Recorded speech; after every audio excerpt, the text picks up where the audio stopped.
The Federal Reserve cut interest rates by a larger than usual half percentage point on Wednesday. Fed Chair Jerome Powell said it was aimed at boosting a cooling job market while continuing to push down on inflation.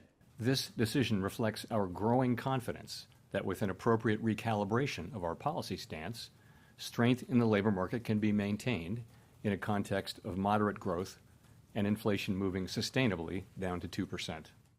But what will the first rate cut in 4.5 years mean for everyday consumers? The central bank said it doesn't see the policy rate returning to the sub 2% levels that prevailed for more than a decade before 2022. That means that era's low mortgage rates, often under 4%, aren't coming back anytime soon. But the rate cut could start to ease some financial pressures. A lower policy rate should translate to cheaper borrowing costs for most kinds of loans, while on average, paychecks are now rising faster than prices, as inflation has cooled substantially. Even so, each trip to the grocery store is a reminder that today's dollars don't go as far as they did just a few years ago.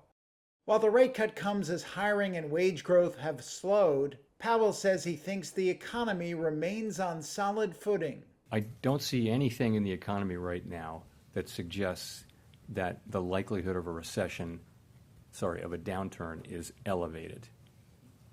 Okay, I don't see that.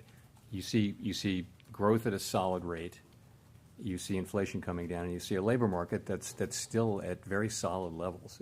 Policymakers see the Fed's benchmark interest rate falling by another 0.5 percentage point by the end of this year, and another full percentage point in 2025, which would bring them down to 3.25 to 3.5%.